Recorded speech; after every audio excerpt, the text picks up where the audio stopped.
My nightmare stepmother burned all of my late mother's belongings, and by doing so put my dad in the hospital. I went nuclear on her. My stepmother and I have never got along, and I'll never forget the night she drunkenly called me, bragging about the fact she just burned all of my late mother's belongings. I burned them. It was all junk anyway. I've always hated how you guys kept her a part of your life. You need to learn to let go. You should look at it as a favor, really. I couldn't muster up words and just hung up. I sat in silence for a minute before receiving a flood of notifications from her. She was sending me pictures upon pictures of ashes, accompanied by laughing emojis. My dad and I were actually on a camping trip when this happened, so I woke him up to tell him. He thought I was joking, but when I showed him proof, he went pale. He stepped outside his tent and started clutching his chest and having a heart attack. I called an airlift. It took 15 minutes for the helicopter to arrive, and we immediately got in. The doctors told me not to get my hopes up, and all this was happening while my stepmother was blowing up my phone demanding I answer her calls. I ignored them, however, and held my father's hand the entire time. He made it to the hospital, and they admitted him to the ICU, where he was hooked up to all these machines. I sat by his bedside, holding his hand, watching his chest rise and fall. The thought of losing him was unbearable. I tried to be strong, but the guilt was overwhelming. I thought if I hadn't told him, he would have been okay. But deep down I knew that wasn't true. After what felt like an eternity, the doctors managed to stabilize him. They said he was lucky that he'd pulled through, but he was still in a fragile state. Any more stress could be dangerous, even fatal. For the next few days, I barely left my dad's side. Every time I stepped out of the room, I felt anxious. I was terrified that something would happen while I was gone. The doctors kept saying he needed rest, and that stress was the worst thing for him right now.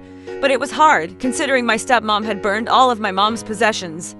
My stepmom was always bitter about my mom and the sweet things that our family said about my mom. Last Thanksgiving, we were all gathered around the dining table. It was the first time my dad had brought his new girlfriend, my soon-to-be stepmom, to a family holiday. Everyone was curious about her. They were eager to meet the woman who had finally brought a smile back to my dad's face after years of grief. I remember sitting next to my dad, my stepmom on his other side, her hand resting in his. She seemed a little nervous, but who wouldn't be meeting the whole family for the first time? My dad kept reassuring her. As we were making plates for the table, the conversation naturally drifted to memories of my mom. It was like that every year. No matter how much time had passed, she was always present in the room with us. Aunt Linda told my stepmom that she was just as beautiful as Mary was. Mary was my mother. My brother sure knows how to pick them, she said with a smile. There was a murmur of agreement around the table, and I saw my stepmom's smile fade for a moment, but she quickly bounced back and nodded politely. As the dinner went on, the stories about my mom started flowing, how she used to make the best pecan pie, how she would always sneak an extra slice to my cousin Jake, and how she had this way of making everyone feel special. My stepmom sat there, smiling and nodding, but I could feel the tension building in her. It was when Uncle Joe started the prayer that the energy in the room really shifted. We all bowed our heads, and Uncle Joe, who always led the blessing, began to speak. Lord, we thank you for this meal and for the family gathered here today. We ask that you bless our food and our time together, and we especially ask that you continue to bless Mary's soul. May she rest in peace, and may she know that she is missed dearly every day. As soon as he mentioned my mom's name, I felt my stepmom shift uncomfortably in her seat. Her hand, still holding mine under the table, suddenly felt tighter. I looked up at her, and though her eyes were closed for prayer, I could see how uncomfortable she felt. It was in that moment I realized she was bitter. Bitter about my mom, about the way we all still talked about her, about the fact that no matter how hard she tried, she would always be competing with a ghost. When the prayer ended, she quickly let go of my hand and reached for her wine glass, taking a long sip as the rest of the family echoed, Amen. My dad, oblivious, just smiled at her and gave her hand another reassuring squeeze, but I saw it. One day at the hospital, my dad woke up and he was more alert than he had been in days. He looked at me with those tired eyes and said he needed to talk to Stephanie. I was scared for him and of what could happen if we pushed her too far, but my dad was insistent. He wasn't the type to let things slide, and I knew that holding on to this, letting it fester,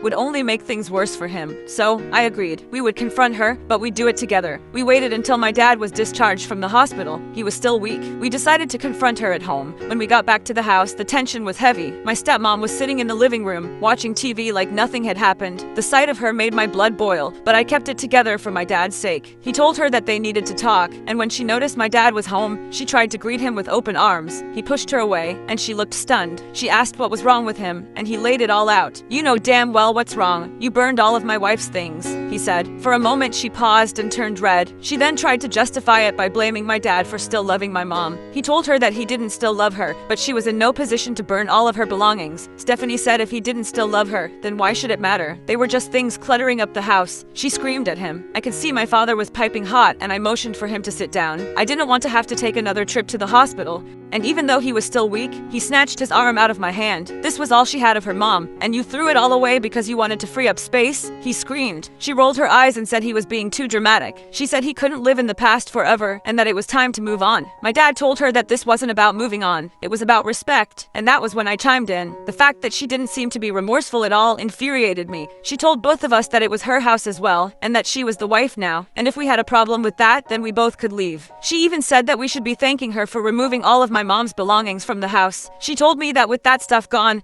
we could both heal faster and not have a constant reminder that she was dead. My dad said he paid the mortgage and that his name was on the documents. He told her she needed to leave immediately. This seemed like the final straw for him, not including the fact that she did not visit him while he was in the hospital. She refused to leave, and the argument got heated. My dad looked pale again, and I forced him to the couch. I told her to leave him alone. She didn't care that she was causing him so much pain. After my dad's color returned and his breathing was stable, I helped him to the bed. The morning after the confrontation was eerily quiet. The tension from the night before hung in the air. It was impossible to ignore. My dad was still in bed, exhausted and emotionally drained from everything that had happened. I could hear his slow breathing through the thin walls. I made my way downstairs, half expecting to find her gone. But no, she was there, sitting at the kitchen table with a cup of coffee in hand as if nothing had happened. She didn't even look up when I walked in. Her focus was entirely on her phone. Her fingers moved rapidly across the screen. As I poured myself a cup of coffee, the phone call started. First, it was my aunt. She asked me what was going on and why my stepmother had called her in the middle of the night, crying about how my dad and I were ganging up on her and treating her like an outsider in her own home. I tried to explain what really happened, but the more I talked, the more I realized that my stepmother had already convinced her otherwise. Then it was my dad's best friend who called to say he was worried. Stepmom had told him that my dad was losing it and that he wasn't handling his grief well and was starting to lash out at her for no reason. She made it sound like we were the ones who had crossed a line and the ones who needed help. It became clear that she was going to fight, and she was going to make sure everyone believed her side of the story. I could see her out of the corner of my eye, still sitting at the kitchen table, smirking as she continued to type away on her phone. I couldn't stand it anymore. I slammed my mug down on the counter. The sound echoed through the kitchen like a gunshot. "What the hell are you doing?" I yelled at her. She finally looked up and said she was making sure people knew the truth. She said me and my dad were clearly not in the right state of mind to handle this, so she's taking care of it. I laughed. She was serious. I told her that she was lying to everyone and I knew about it. She was the one painting us as bad guys. She claimed she was just protecting herself and said that people deserved to know what was really going on in our house. She went on this whole rant about how she had never been welcomed in our home and that she was treated as a placeholder by my dad and I ever since my mom died. I told her that this was my dad's home and said she was bitter since she wasn't half as good a woman as my mom was. I said she needed to get out or I would call the police. She stood up slowly, her eyes never leaving mine, and said, "We'll see about that." And with that, she brushed past me, leaving me standing there. As the door closed behind her, I realized that this was far from over. Stepmom was going to fight dirty, and if we didn't find a way to stop her, she was going to take everything from us. After all the calls from family and friends,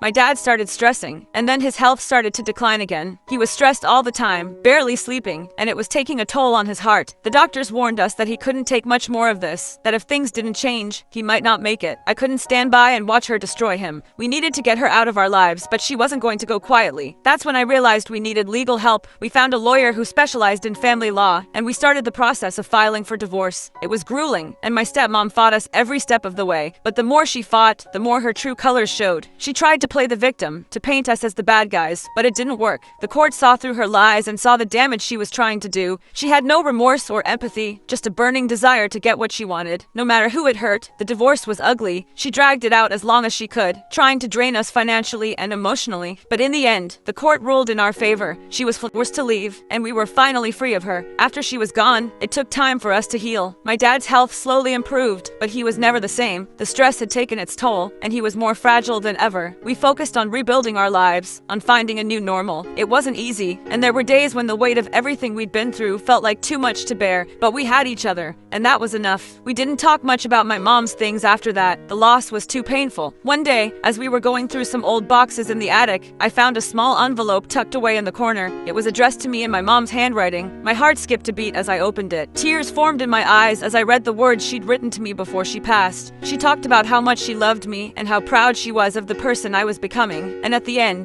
she wrote, "No matter what happens, always remember that I'm with you. In every memory, every moment, I'm there." I held the letter close to my chest and felt a sense of peace that I hadn't felt in a long time. My mom was gone, but she was still with me in every memory, in every moment, and no one could ever take that away. As time passed, the pain started to fade. My dad and I were closer than ever. We knew that we couldn't change the past, but we could determine our future. And that's exactly what we did. We moved to a new house. It was a fresh start. The first night in our new home, we sat on the porch, watching the sunset, and my dad turned to me with a small smile. "We made it," he said. "Yeah," I agreed. "We did." And through it all, I knew that my mom was watching over us and that she would have been proud of the people we had become.